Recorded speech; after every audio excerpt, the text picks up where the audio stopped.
I'm Judy Stiles. Thank you for joining us today on Newsmakers. Well, it's the time of year when people are traveling, visiting many local attractions, and today we're focusing on one in McDonald County, and visiting with me is McDonald County Historical Society President Karen Dobbs. Thank you for being here today. Thank you, Judy. And we're going to focus on your museum today, and I know it's something that a lot of people find these little hidden gems around the area, and it's something that maybe some of our viewers don't know about, so I appreciate you coming in today. Thank you. And you recently had, I guess, your seasonal grand opening at the end of May. Yes, May 25th, we had our grand opening, and it's called History Live. We had people demonstrating different crafts. We had a reenactor in our courtroom. He was portraying a World War II soldier. So it was kind of a living history time. It is. Right. And of course, everyone is encouraged to tour the museum. We have our guides, we call docents, out there in force to answer questions and help everyone, make you feel welcome. Go ahead. For our viewers that are watching, we might be saying, well, we say the McDonald County Museum, where are we located? Let's start with some of the basics. We're on the square in Pineville, Missouri, which is the county seat of McDonald County. Our museum is actually the original courthouse. There is a new courts building down the street, and they were going to demolish the old one. And a member of the community stepped forward and said, no, sell it to me. And from there it became part of the Historical Society, and now the Historical Society has renovated the building and now own it and maintain it, and it's all done with volunteers and local contributions. Great. And how old is the building? The building was originally built in 1861. Wow. And it was burned to the ground in 1863 by disgruntled citizens right around the Civil War time. Right, yes, right. And we lost all the county records at that time. It was rebuilt, and this time they added vaults to protect the papers, so we haven't lost any more. Right. And it didn't become a museum until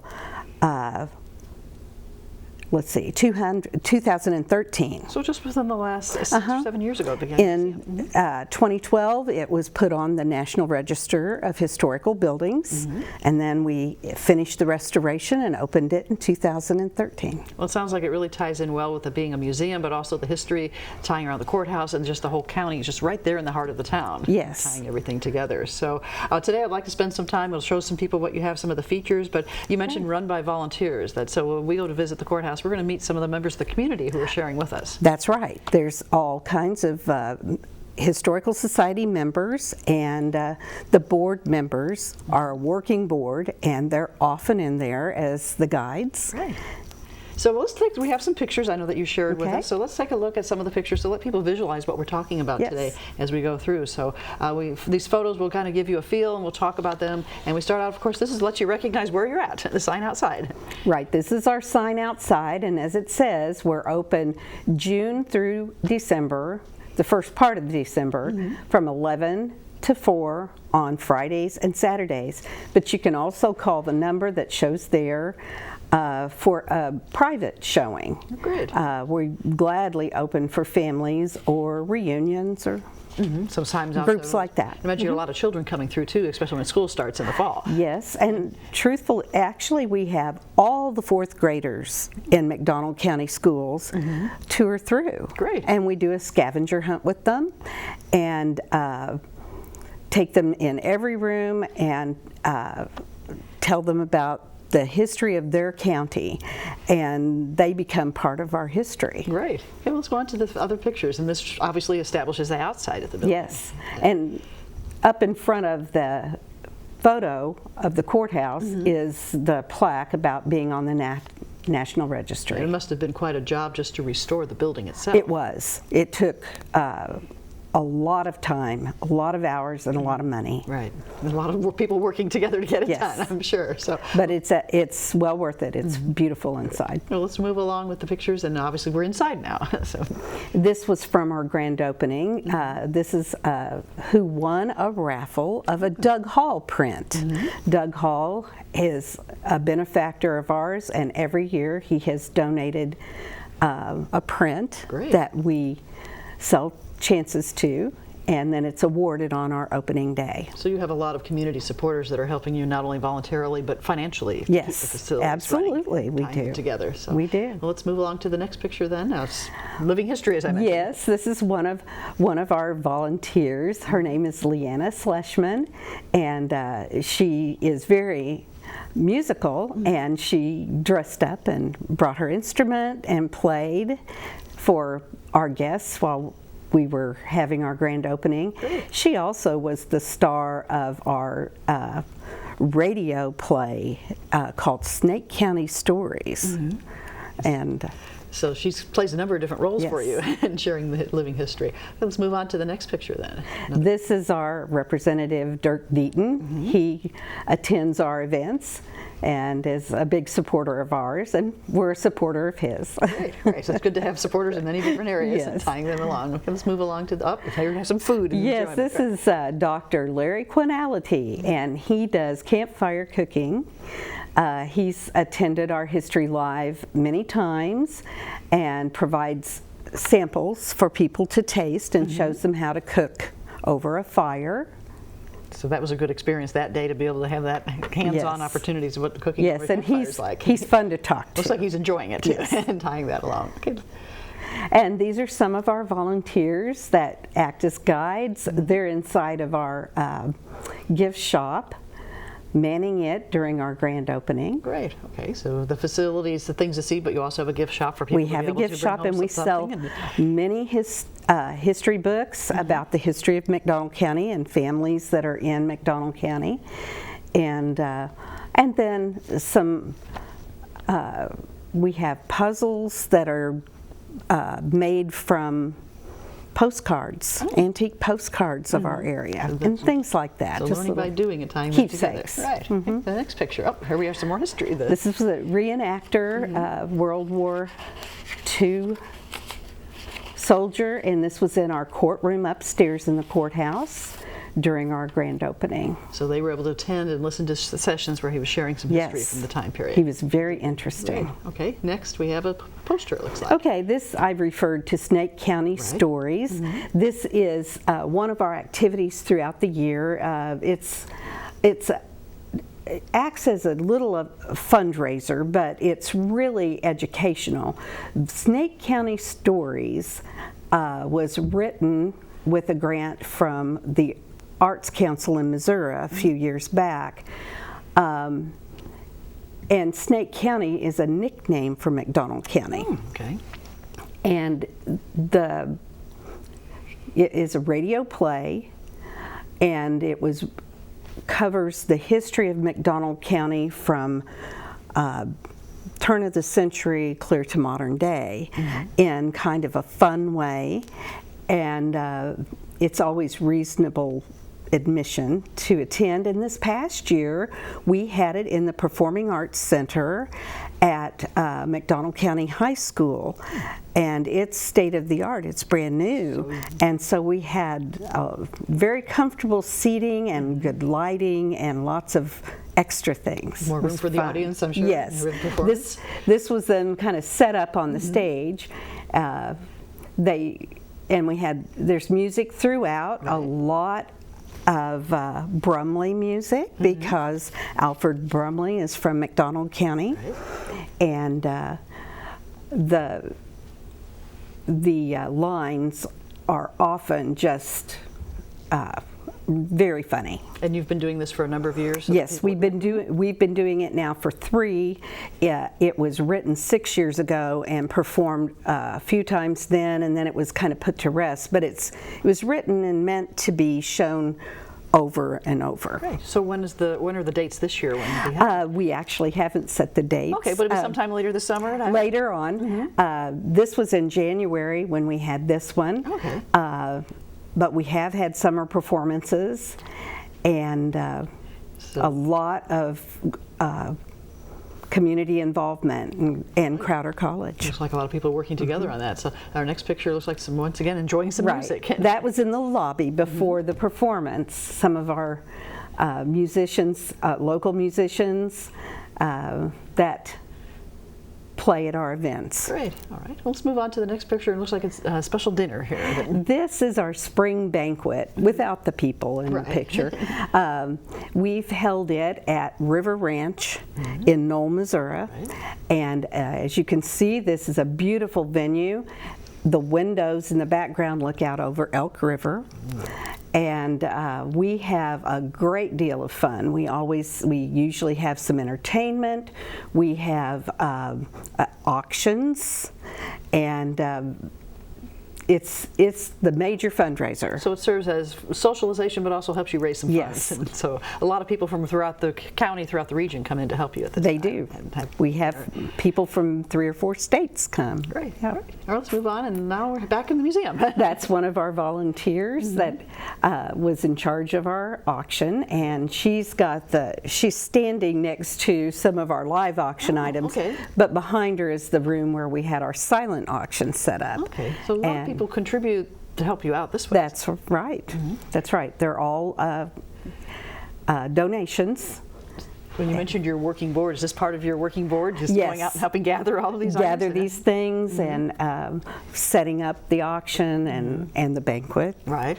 It'd be a major undertaking if it's been involved with a volunteer organization. That's right. What's the next picture? This is a speaker that we have had. We have 4 general meetings a year that the members and the community are invited to. Okay. We do a little business for the Historical Society, and then we always have an educational speaker, someone who talks about history. And this past year, our major exhibit was the military exhibit, which we'll see pictures of later. And this is a military veteran that spoke to us from the county, and he has written the little yellow book he has in his hand. Sharing some of the items that he had written and created, tying those together. Okay, next we have a celebration here. Yes, this was another celebration we had on Veterans Day. We had a candle lighting, honored the deceased veterans from World War I from our county. And then, of course, we honored all our veterans. Right, current as well. Those are, and the next one I think people will find interesting. Welcome to Missouri, and they're looking at that's a black and white picture. Tell us a little bit about this and the history. What's involved with this? We have a room dedicated to the secession of McDonald County from the state of Missouri. This happened in the 1960s. We were left off the tourism schedule events? Yes, map for the state of Missouri. It was a political decision because they considered Knoll and Lanigan too commercial. And that had a big financial impact on McDonald County. And there was an uprising. And they kind of took a humorous approach. They announced that we were going to succeed and become our own territory. That's what the sign indicates. McDonald territory, right. The people that were ramrodding it dressed in old-fashioned kind of hillbilly clothes and had old weapons, and they would actually stand at the county line and they would issue you a passport, and you had to show it when you crossed the county line to get in. And there was a lot of publicity events around this, including a battle. And you can read more about that on our Facebook page or on our website, which the links will be put up on the screen later. But there's a whole room dedicated to that. The Indians were inviting us to give McDonald territory, join Indian territory. So move across the state line to the Yes, Oklahoma territory. we were also invited to join Arkansas, and we considered being a state all on our own. But after a little time had passed, a couple of months, we realized that the financial support from the state of Missouri was very beneficial. Couldn't cut off completely. You're right. Tie all that together. So unique aspects of history. The next picture I believe coming up is also a black and white picture that time passed. And this is another major piece of history for Pineville, Missouri, and the county. During the Depression, the movie The Life of Jesse James was filmed in Pineville, Missouri.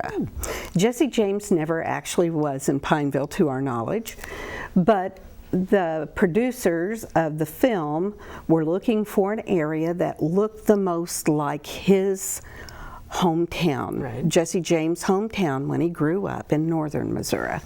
And they chose Pineville. They came in and put dirt on our paved roads and took down power lines so they wouldn't show, and put up facades on some of the buildings on the square. They hired people from the county to be extras, to let them use their livestock, their horses, their cattle, their chickens. I heard a humorous story about guinea hens. They've used those as well in the scene. Yes, and people's places, you know, like their farm, their house out in the country. And this is obviously a cave opening that was in the movie. And the movie is a beautiful movie, and it's still shown on television and available on YouTube, and had all the most famous actors like at that time. Tyrone Power, and that's the main one everybody remembers. Knows that name from the history. Yes, right. and it was a big, it contributed well to the financial well-being during the Depression to the county, because all the actors had to eat their meals there, sleep in hotels or rooming houses, and there was a lot of good financial aid that came from that. So the first we hear about economic development, it was one of the early economic developments. It was. Drawn outside business. Our museum is actually in the movie. Oh, that building is the scene? Some of the scenes were filmed inside. Right, so people watch it today, they might still recognize That's some things right. and tying that together. Okay, let's move on to the next one. People recognize him, Uncle Sam. Okay, Uncle Sam, we used him on our posters because for our tribute to our military veterans in McDonald County. For over a year, we accepted contributions to this big display that we did, this exhibit. And families would fill out information about their loved one or the veteran themselves. And give us a photograph of them in their uniform, their military photograph, and we had those prepared for framing, and they're framed and hung in our courtroom upstairs, 113 of them. Wow, so you had a good turnout, a good response Yes. to that program. And we still are getting contributions. They can't go on the wall, but we are keeping albums of all the information we get about every veteran. And our hope is that at some point we will have that published. We're not done collecting yet. It's an ongoing process. It is. Tying that together. And those books are out on display, so you can come in and by alphabetical order find your loved one and read what's in there about them, and find their picture on the wall if they were fortunate enough to get on the wall early enough. Right? Yeah, we had a cutoff date. Right. All right. And, well, let's move along. There's another kind of a poster sign here. Okay, this is another fundraiser we do. Every year we have a calendar, and this is our 2019 calendar, and scenes on my trip. Looks like it's taken off an old postcard that people used to And send. the whole calendar is old postcards, and it's all in color.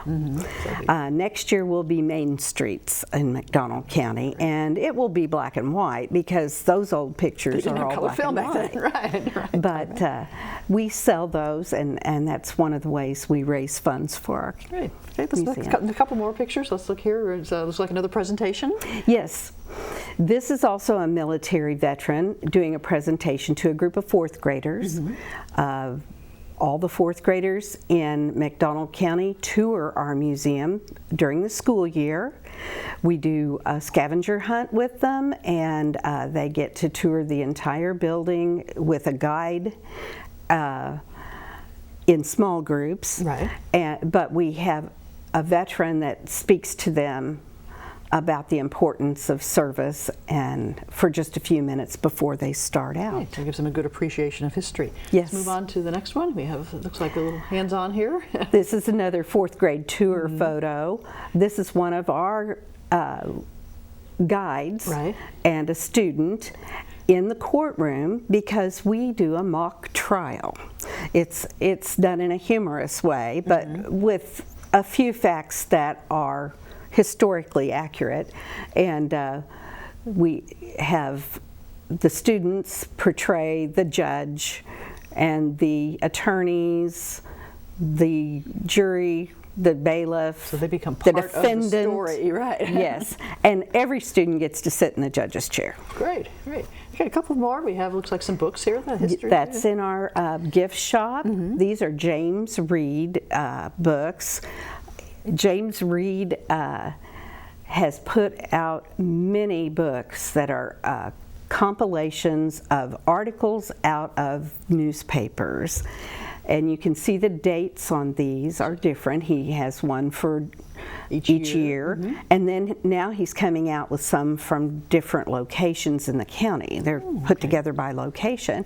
And we are kind of his primary outlet. Great, to share that news with the rest of the county and the community. Yes. And then one more picture looks like a fun time of parade. Yes, here. this is some of the fun we have. At Christmas, we usually put something in the parade at Pineville, and we're not too serious about it. We try to just have fun with it, and we always have Mrs. Santa Claus in the museum handing out treats to all the kids. And because the parade has Santa Claus, Mr. Santa Claus. He's out on the parade route. Right. Back so at the Mrs. museum. Santa Claus sits in the museum and hands out treats. Well, you mentioned about a lot of items that you have on display. Do you have a lot of members of the community whose families wanting to share with you, add to the donations and so forth? Yes, we get donations about every week.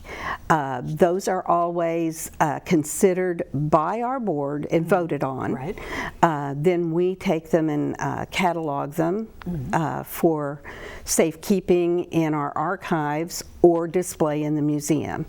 Not everything we get gets displayed, but it might at some point. But we do try to keep track of it and have it in our safekeeping. And that's a big challenge, is just the archiving and storage of that history. That's now that we've restored the building that's the museum and have the displays set up, now our challenge is archiving. Tying that all together. Well, I know we only have a few more minutes. We also have some video we can kind of talk over briefly at the end, but we're watching the video as it's playing. A lot of people, a lot of local museums in general, you can kind of get this hands-on living history presentation, and you have taken the courthouse and turned the rooms into exactly like here, a classroom. What is it like to sit in an old school chair? That's right. And you do get to sit in. It's not a hands-off, it's a hands-on. I want to try this chair on this desk. And the slates there's a piece of chalk in the tray, and this is kind of a close-up of our military exhibit. The ones you were talking about with the pictures. Right. And that is actually quilted by the Bunker Hill Quilt Club. That is a quilted background. The picture is even fabric. So it's very lot of unique. Work going into putting it's those an together. Heirloom. Yes. And tying that. So then those are on display, and then this is, I believe, we're going to go into the actual courtroom that you mentioned. Yes, as you go into the courtroom, you can start to see all those photos framed on the wall. They're in alphabetical order so that you can find who you might be looking for. But you can see that the courtroom is a beautiful room. It's been restored. Do you have a lot of families who maybe have relatives out of town and they'll come back in and say, I want to see Grandpa or Great-Grandpa? And we have we've had people come and borrow their loved one's picture to display at a funeral or at a family event. We have so it's really the people that you're featuring, the people that of the is county. Exactly right, and honoring them. Right. And our volunteers who put together the exhibit shed many tears. One of the things that we noticed as we did this was how young all these men were when they first got their photo taken when they went in the service. And it was, it really tugged at your heartstrings. Now, for people who may have tuned in a little bit late, we're talking about the McDonald County, the museum, and the location. Let's repeat that for somebody who said, well, where is this at? So how they can find it. We're on the Pineville Square. We're in the old courthouse. We're the Historical Courthouse Museum. And that's on Main Street. And we're open on Friday and Saturday from 11 to 4, and then by request. So it's a concept and it's great, always free. Free admission. Always and free. You want to learn a lot from it, and you're open from the end of May until the end of December. That's correct. So as we're recording this program, it's peak season for people to travel and to see things. You mentioned Facebook and website as well. So yes. The Facebook page is called the McDonald County Historical Society, and the web page is also McDonald County History. And we'll show you that here pretty soon. Now, someone who's wanting to maybe get involved, you mentioned volunteers. Is there a need for more people to help out? Absolutely. We always could use more help for lots of different jobs. So it doesn't, you get to choose the thing that you like to do. You don't have to be a tour guide if you say, I don't want to get out and talk in front of people. No, you don't have to be a tour guide, but really that's fun. But we've got lots of other tasks to do. Every Friday I'm working with volunteers in our offices to catalog our artifacts. And if anyone is interested in helping in any way and getting involved with us, I'll give you a number so they can reach you. Okay, my number is 417-389-1865. My name's Karen Dobbs. I'm the president, but I'll get you right where you need to be. Great. Well, Karen, there's a lot going on, a lot for people to see, and as I mentioned at the beginning of the program, it'd be great trips for people. If they don't live in McDonald County, everything's regional. Come visit and see what you have to offer. Yes. All right. Well, I'd like to thank you very much for coming today and sharing this information Judy. with us. I appreciate You're welcome. being here. And I'd like to thank our viewers, you for joining us this week on Newsmakers. I'm Judy Stiles. Hope you can join me again next week at the same time on this station. We'll see you then.